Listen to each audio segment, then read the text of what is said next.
Hello बच्चों, eight great अभ्यास पुस्तिका क्लास 8 की सामाजिक विज्ञान में आपका स्वागत है। आज हम चर्चा करेंगे सामाजिक तथा राजनीतिक विज्ञान थ्री पार्ट की। तो इसमें दूसरा अध्याय क्या है? पहला अध्याय हम कर चुके हैं।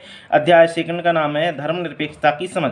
तो क्वेश्चन फर्स्ट है, धर्म को राज्य से अलग रखने की अवधारणा को क्या कहा जाता है? इसमें कहा जाता है धर्मनिरपेक्षता। क्वेश्चन नंबर 2 में क्या है? निम्नलिखित में से कौन सा राष्ट्र धर्मनिरपेक्ष है? तो आंसर हो जाएगा भारत। क्वेश्चन नंबर 3 में क्या? भारतीय संविधान की इनमें से एक विशेषता बताना है। तो आंसर हो जाएगा सभी धर्मों के प्रति तटस्थ रहना।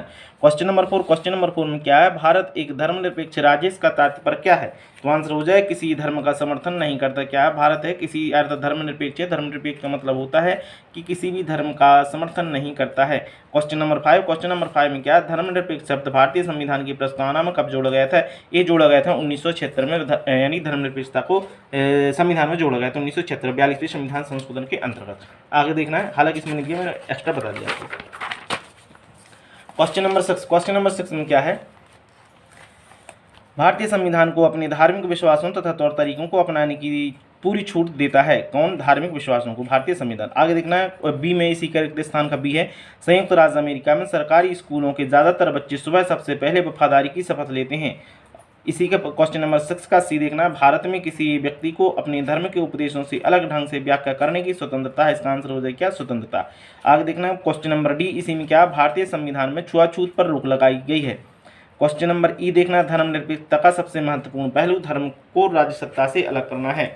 आगे देखना क्वेश्चन नंबर 7 में क्या है? धर्मनिरपेक्षता या पंथनिरपेक्षता से क्या आशय है?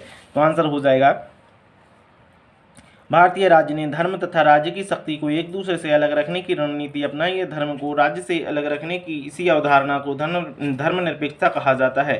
क्वेश्चन नंबर 8 में क्या है वो देखना है। क्वेश्चन नंबर 8, धर्म को राज्य से अलग रखना महत्वपूर्ण है, क्यों? आंसर हो जाएगा लोकतांत्रिक समाजों में धर्म को राज्य से अलग कर रखने का एक महत्वपूर्ण कारण यह है कि हमें लोगों की धार्मिक चुनाव के अधिकार की रक्षा करनी है। इसका अर्थ यह है कि देश के किसी भी व्यक्ति को एक धर्म से निकलने और दूसरे धर्म को अपनाने या धार्मिक उपदेशों से अलग ढंग से व्याख्या करने की स्वतंत्रता यहाँ पर प्राप्त है। क्वेश्चन नंबर 8 होता है कंप्लीट। क्वेश्चन नंबर 9 में क्या है? भारतीय संविधान की बात करें, भारतीय संविधान में धर्मनिरपेक्षता से संबंधित किन बातों को उल्लिखित किया गया? तो आंसर हो जाएगा कोई एक धार्मिक समुदाय किसी दूसरे धार्मिक समुदाय को न दबाए। और सेकंड में क्या हो जाएगा? कुछ लोग अपने ही धर्म के अन्य सदस्यों को न दबाएं। और थर्ड में क्या हो जाएगा? इसी का थर्ड पॉइंट में दिया है, राज्य ना तो किसी व्यक्ति विशेष धर्म को थोपेगा और ना ही लोगों की धार्मिक स्वतंत्रता छीनेगा। क्वेश्चन नंबर 9 होता है कंप्लीट। क्वेश्चन नंबर देखना है 10। क्वेश्चन नंबर 10 में क्या? भारतीय धर्मनिरपेक्षता और अमेरिकी धर्मनिरपेक्षता में क्या भिन्नता है?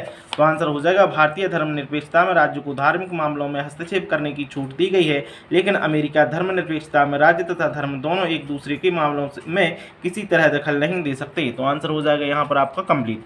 आगे देखना है क्वेश्चन नंबर 11। क्वेश्चन नंबर 11 में क्या है?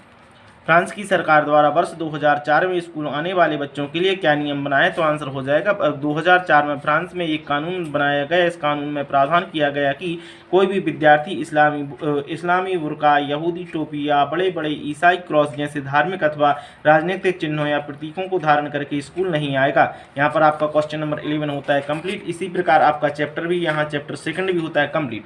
मेरे वीडियो को प्राप्त करने के लिए चैनल को सब्सक्राइब जरूर करें। बहुत बहुत धन्यवाद।